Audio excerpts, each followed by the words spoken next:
Ang isang pulis Maynila matapos siyang pagbabarilin sa Roas Boulevard sa lungsod ng Pasay. Kaninang umaga po nangyari yon.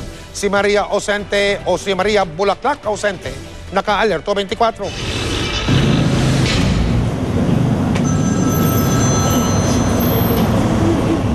Mahigpit ang hawak ni Abigail Lapus sa tsapa ng asawang pulis. Duguan ang mga gamit at ang helmet may tama ng bala. Alas 9:30 kaninang umaga, binaril si PO2 Jesus Lapus sa Roas Boulevard sa Pasay. Naka-duty si PO2 Lapus kasama si PO3 Rafi Habil na miyembro ng Traffic Motorcycle Unit para mag-escort sa ilang turista. Pero bigla raw napahiwalay si Lapus pagdating sa Paco Park. Posible raw, may hinabol na nakamotorsiklo na kahina-hinala ang galaw. Siguro lang po alam anong nangyari kanina. Biglaan lang po. Siguro instinct po niya. Puro instinct po. Police instinct po nangyari. Masakit po bilang isang pulis, bilang isang tao. Bilang kumpare, mawala ng kasamahan. Ayon sa isang saksi, maluwag pa daw ang Ross Boulevard na mangyari ang habulan. Nakita ko yung lumingon lang siya, tapos umarang pa siya. Tapos yun na, malayo na sila. Hindi na namin nakita. Pero hindi napansin ni PO2 Lapus, tila may backup ang kanyang hinahabol. Binaril si PO2 Lapus at bumagsak sa gitna ng kalye. Hawak pa ng pulis ang kanyang baril. Siguro, meron sinita niya yung tumakbo at siyempre kahina-hinala yung kilos noon, hinabol niya. Ayun nga, kagaya ng sinabi ng mga witnesses, hindi niya alam na may backup pala yun. Kung hawak niya yung baril niya, sana nakaputok siya. At dun sa mga suspect, I don't know. Hindi ko alam kung saan kayo humuhugot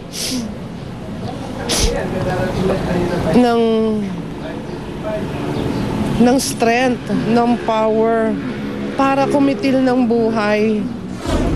Nagtayo na ang MPD ng task group na tututok sa kaso. Kakadiwang lang nilapos ng kanyang 41st birthday noong June 23, sabay sa binyag ng kanyang pangalawang anak na 6 na buwang gulang pa lamang. I don't need a medal. I need a brother. My niece and my nephew doesn't need a medal. They need a father. Sana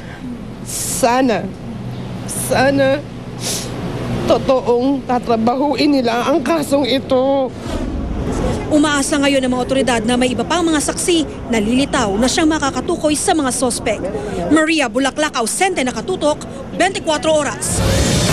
Patuloy ang pakikiramay ng ilang kilalang personalidad sa mga naulila ni Dolphy. Isa na dyan ang dating partner ng Hari ng Komedya, si Alma Moreno. Mula pa rin sa Taguig, nakatutok live si Marie Zumali. Marie? Humabol nga ngayong gabi bago magmisa ang dating partner ni Dolphy at ina ni Vandolph na si Alma Moreno. Maluha-luha pa siya nang nagbibigay siya ng pahayag sa mga taga-media. Ayon kay Alma, bagamat tanggap niya ang pagkawala ni Dolphy, ang lubos niyang ipinag-aalala ngayon ay si Vandolph. Kahit kasi tahimik lang ito, alam niyang lubos ang pagluluksa niya sa paglisan ng ama. Hindi raw malilimutan ni Alma ang pagiging labis na mapagkumbaba ni Dolphy. Paalala raw niya kay Vandolph, tuparin ang mga pangarap sa kanya ng ama na pagbutihin pa ang kanyang career habang patuloy na maging mabuting ama't asawa. Nagpapasalamat din siya kay Dolphy dahil sa kabila ng nangyari sa kanila ay di nagbago ang pagtrato at pagmamahal nito kay Vandolph. Hindi ko iiwanan muna si Van hanggat si Van kasi sa akin katulad noon, hindi kami nagkita, pinuntahan niya ako. Doon nag-iiyak sa akin. So hanggat maaari ko sana ko bitbitin ko muna siya. Madidepress siya eh. Ngayon okay siya, enjoy siya sa work niya. Di ba? Yung baka bigla na lang tayo, iyak na iyak, magkulong na lang yan, mag-ano. Kaya lagi ko sinasabi sa kanya, Van, meron kang veto, ang papa mo, yun yung mga yun. And I know, in prayers ko naman na hindi pa babayaan. But thank you. Thank you dahil hindi nagbago yung pagmamahal mo sa anak natin kay Vandolph. And hanggang ngayon, pati magkaapo siya, nandyan siya. Kumbaga, hindi man kami nag-ano, pero yung anak ko, binigay niya lahat kay Van, yung dapat. Kaya thank you. Tsaka alam ko naman kung saan ka pupunta dahil napakabait mong tao. Mel, bumisita rin ngayong hapon si dating senador at Philippine National Red Cross Chairman Richard Gordon. Ayon kay Gordon, nang mamatay raw ang ama niya, magkakasamang pumunta sina Dolphy, sina Ading Fernando at Babalu para makiramay at pasayahin ang kanyang ina. Dumating din sina Mayor Herbert Bautista at ayon nga sa kanya ay sinamahan niya ang kanyang ama na si Direk Butch Bautista. Si Direk Bautista kasi yung nag-direct sa Captain Barbell na pinagbidahan ni Dolphy kaya't lubos daw na malapit ang ama nito sa Comedy King. Inaasahang ngayong gabi ay magbibigay pugay ang iba pang mga kasamahan ni Dolphy sa Sampaguita Pictures at John and Marcia, mga mahalagang institusyon sa buhay ng Comedy King. I think John and Marcia was what really made his career up, and well, he was already up, but it really went up higher. It soared to its peak probably, and for the last, well, it lasted 17 years.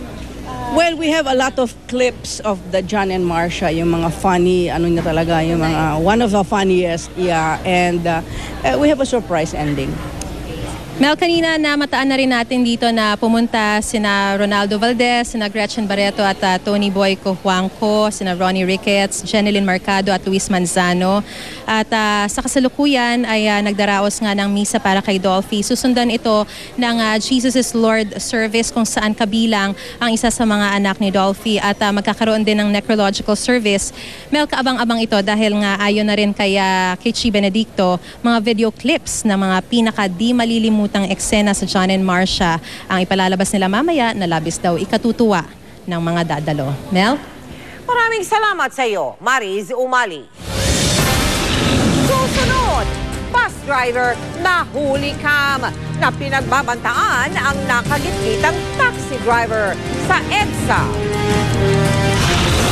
OFW mula sa Jordan napilay matapos tumalon mula sa gusali. Tinangkaraw kasing halayin ng amo. At mga chikiting, aliw na aliw sa musical na hango sa larong Plants vs. Zombies. Tutukan lahat ng yan dito sa 24 Oras.